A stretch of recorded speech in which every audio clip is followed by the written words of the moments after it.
Welcome, Annie Collins here for Brutus Monroe. Today we're going to create this fall-inspired encouragement card. So let's go over the products I use. I used our new stencil called Circles, and it has a nice even grid of circles, and it's a 6x6 size. We're going to use our fall florals. We're going to only use the Japanese lantern, our acorn, and our sentiment, which reads, "Wishing you brighter days." This is a beautiful large stamp set. And we're going to use our standalone dies, which are called Fall Leaves. And we're only going to use this one here in the corner. And I've gone ahead and die cut it twice. I've die cut it out of leftover panels that I had that I used Chroma mist on, and some aqua mist splatters of penny, which is a nice metallic color. And I'm trying to see if you can see the little, yeah, there you can see it a little bit better on this one, the penny, which is nicely splattered on there. We're going to be working with our stick and stamp mat because we'll be using our stencil with Veleveten, Glaze, and fresh Kale. So we're going to work that through our panel. I went ahead and die cut a piece of Farmhouse grain cardstock, and I misted it with Chroma mist in yellow orange, and I did it once and let it all flow into the grooves, and then I did a nice lighter mist on top. So that brings up more of that green. Here are our leaves, and then below here are all the images that we're going to use. We're going to use the Japanese lantern, which I did in 2 shades of red, and our acorns, which I stamped and fussy cut. They are coordinating dies for the stamp set, but I do not have it, but fussy cutting them was really simple. Alright, so for our card base, we have Natural Mama's cardstock, which is a card base. I have it as a A2, which is 4 1/4 by 5 1/2. Maroon cardstock that I'm going to use for layering. And I picked that because it best matched my images, as well as this cream colored, which best matched my acorns colors. Our layering cardstocks are about 80-pound weight. They're from my stash. Okay, so let's get started. We're going to start with, I forgot, we're going to be using our Raven Detail ink for stamping our sentiment. I also used it to stamp our images. Let's jump into it. We're going to use our stick and stamp mat here. We're going to use it to hold down our cardstock, the cream cardstock, because we're going to use stencil. So this will hold down our stencil while we stencil the fresh kale through it. So I'm going to go ahead and make sure it's nice and even and it's catching. I have our tools here, which is a spatula and a gift card for scraping everything down. Let me get this little piece of paper I left behind in here. I was playing around with this earlier to find the best color cardstock that I thought would work with my project. I didn't realize I left a piece of paper in there. Alright, so I'm going to go real technical here. I'm going to put a big blob of the Veleveten glaze on the top. And then I'm going to use my gift card here to spread it across my paper. If you have one of those spatulas that works for this, that's great too. This is just what I use for right now. Again, I'm going to turn this around because I see I need a little bit more. Apply another little glob, and then I'm going to spread it evenly across my paper. And I'm going for as smooth and thin as possible because this isn't the heaviest weight paper, 1. And 2, I don't want it to be really thick. I just need a nice coating of it across. Any excess I wipe off and I scrape back into my jar. I place back that plastic inner lid that comes with it. That we have those on all of our glazes, and we keep those there to keep everything nice and moist and still working. Then I put my lid back on and screw it on nice and tight. I'm going to remove our stencil by curling my mat, and then I will do the same thing. I'll curl my mat and my cardstock will pop off. Just one corner will pop up. You just gently work your fingers behind it while curling your mat, and it'll pop right off for you. I'm going to set this to the side to dry. I'm sorry, you can hear my dog in the background.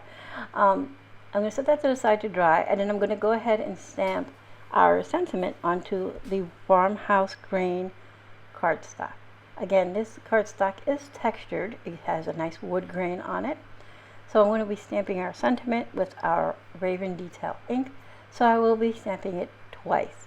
So we get a nice crisp and nice and dark. And again, textured cardstock. You want to always stamp twice on that. So I'm going to go ahead and remove this. And if you're wondering, oh, is that another stick and stamp mat? You are correct. I have one for stenciling and one for stamping. So here is our dried panel. As you can see, it's soft and beautiful. It's shiny, but not too much. It has sort of like a matte shine to it. And then it's very flexible, which I love. All right, so I'm going to trim this down to 4 by 5 1/4 because all my panels were 4 1/4 by 5 1/2.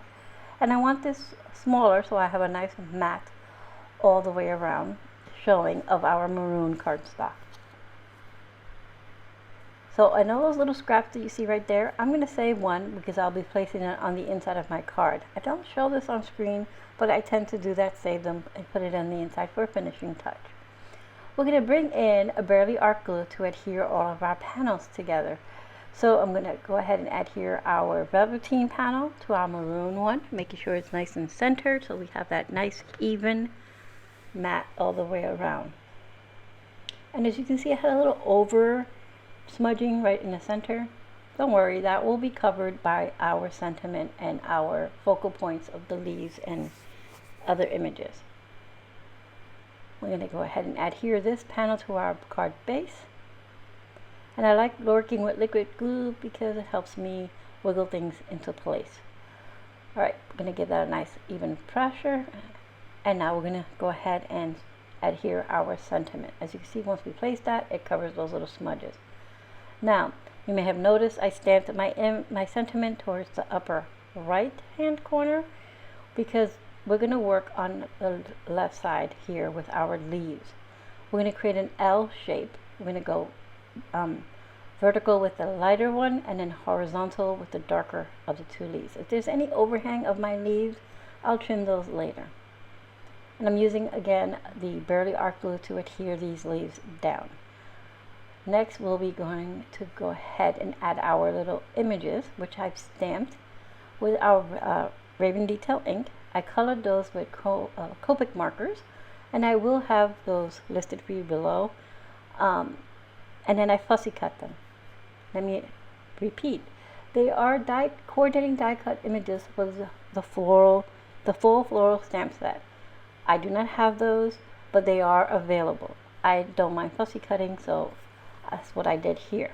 So I stamped 2 Japanese lanterns and I colored them in a darker red and then one in a softer, more rosy, mauve colors. And then the 2 acorns. So there goes the darker one. Then I have my acorn. There's the other Japanese lantern. And I put the darker one more towards the lighter leaf and the lighter Japanese lantern more towards the darker leaf.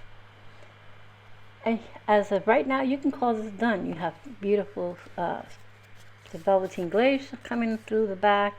You have that splatter on your leaves, the Copic coloring on your images. You could call this done, but I like to add nice finishing touches. So I'm going to use these little acrylic bubbles, and I'm going to use them in this lighter brownish color. I thought they would go best, and I'm going to put them in a diagonal from